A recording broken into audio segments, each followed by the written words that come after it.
This is Avdeeva here. Welcome to the 10th episode of Avdeeva Shostakovich project, and today I'm absolutely excited about this episode, about the C-sharp minor Prelude and Fugue from 24 Preludes and Fugues opus 87 by Dmitri Shostakovich. Why am I so excited? Because in this prelude, in this particular C-sharp minor Prelude, now we have a unique opportunity to discover how Shostakovich was developing his musical ideas, and I will tell you why. So, a couple of years ago, the director of Shostakovich Archives in Moscow, Olga Digonova, had found an original sketch of the C-sharp minor Prelude.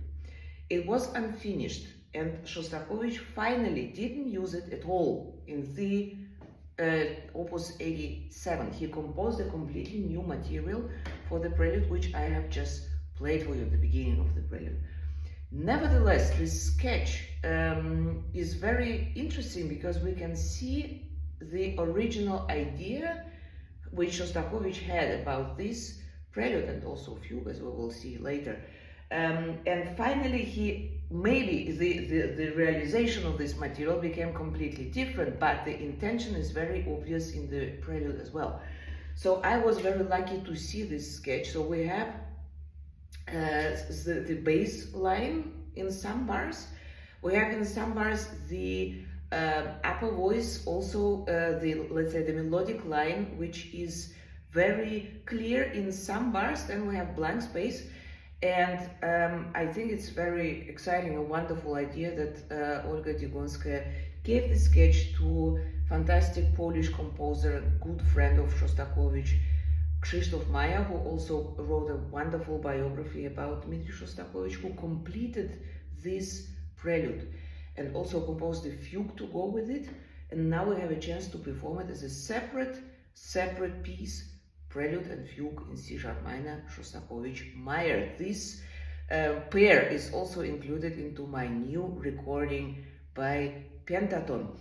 So let me just play you a little bit this prelude, which was completed by Krzysztof Meyer, so that you can feel maybe the differences and what these preludes also have in common.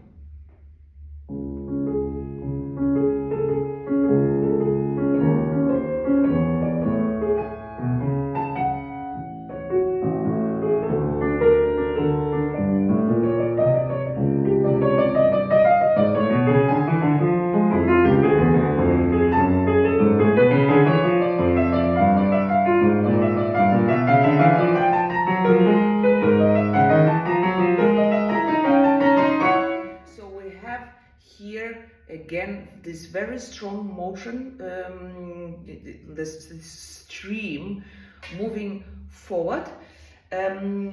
Please remember this very important motive here.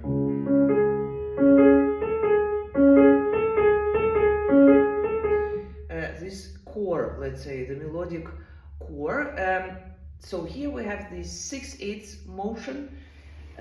In the final prelude written by Shostakovich for the pair of C-sharp minor from the opus 87, we have 4/4 bar, but this element, this look, this motion of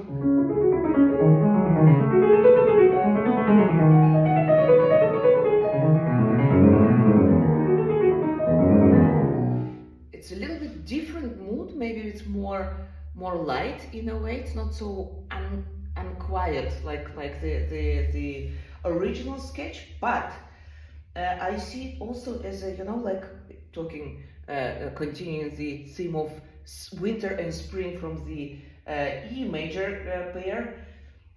When the snow is melting, it's lots of snow which you need for this, and then the water of the melting snow makes its way through the snow, and it's a kind of small creek. It's very, very quick moving water in it, and very curvy. But it's liquid. It's always moving. It's never heavy. For me, this is indeed, look. This is.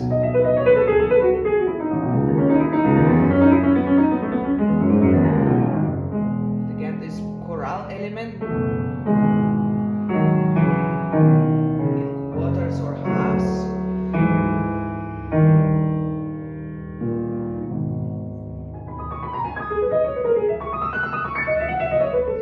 Again, this moving liquid 16th, which always bring us somewhere forwards, moving us forwards. In the end of the prelude, we are moving down in the register.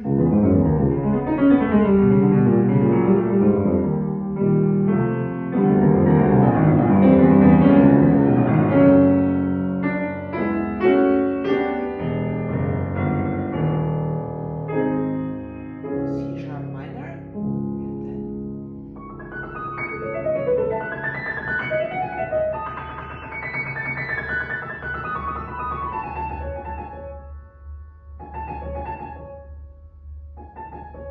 You recognize this?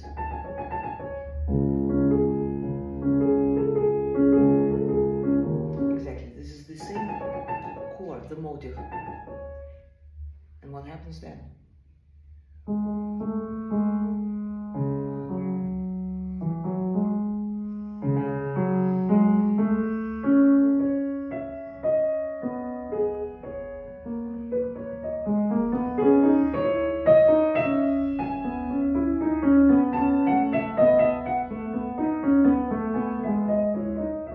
Exactly, Shostakovich used the same chord for the first motive of the subject.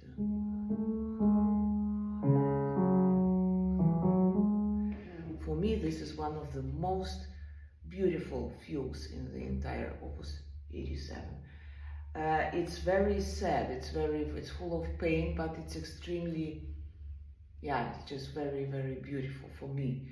I see it as a lament, as an expression of big, big pain in style of maybe Glinka and Ivan Susanin, you know, when a young girl loses her loved one on the battlefield and is crying and trying to find any comfort, and asking herself how should she go on without him.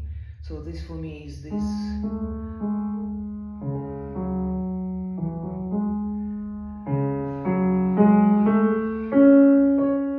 Why did you leave me? The question. Somehow asking the heaven, why did it happen? Why did it happen? And then some choir trying to support.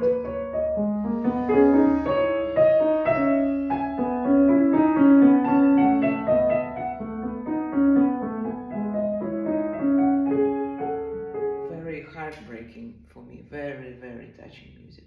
This fugue is in 4 parts, and somehow these voices, they are all really supporting this one lament, in my opinion. And it's quite a large fugue, and because the subject is also quite substantial, and through the quite wide, you see, writing, we have a dimension, quite big dimension of the sound, even in the exposition.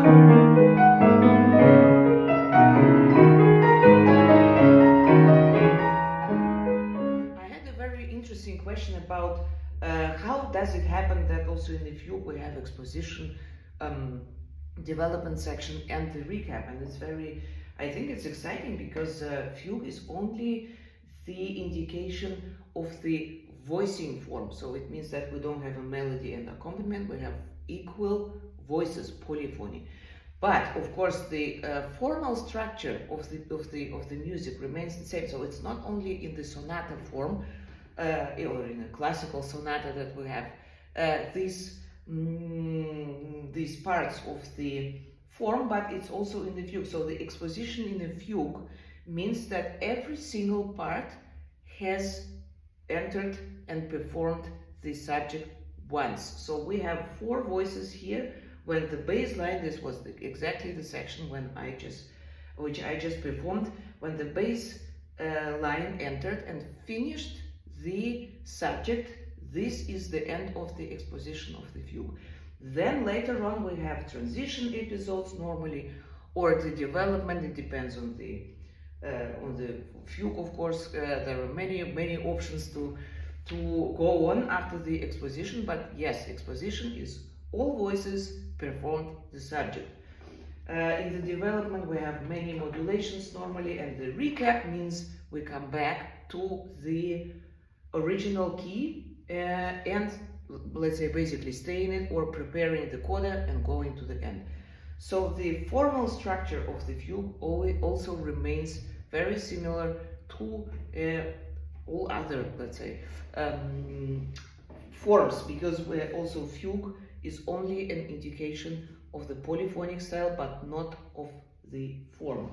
So here in this particular fugue, this transition episode for me is absolutely, it's so beautiful.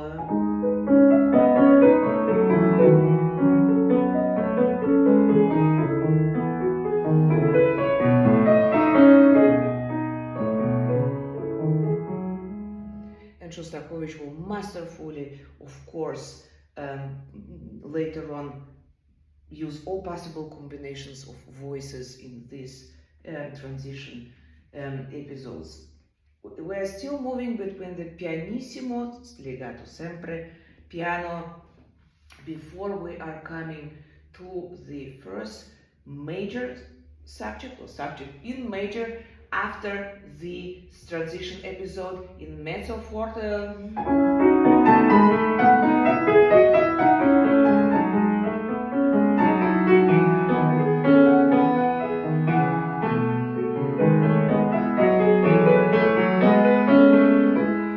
Some more hope, maybe some more, definitely more light, and yeah, somehow some comfort maybe. It is exciting that Shostakovich uses forte for the subjects in major so far, so we feel a little stronger, we feel more powerful, we feel more warmth, before Shostakovich brings us back to the very painful reality in forte in D minor, and let's see how this happens.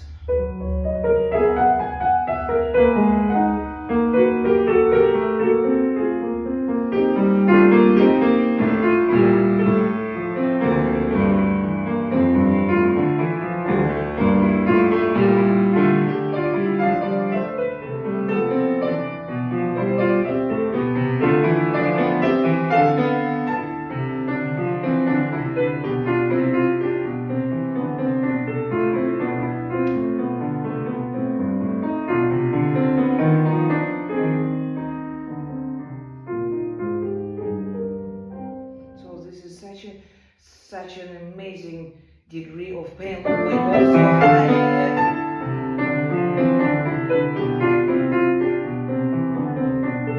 So yeah, this is the outbreak in forte, and then we have the explosion, and we have the opposite, the piano and pianissimo outbreak in C minor, my personal highlight.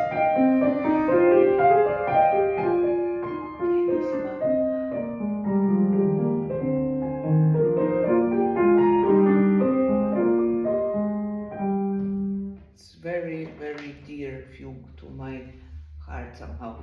We're back in the C-sharp minor, and Shostakovich, actually starting from bar 129 until the very end, which is still 1.5 pages to go, will use constantly the organ notes. So first it will be the G sharp, and let's see what kind of music he creates on those.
this the last outbreaker in forte.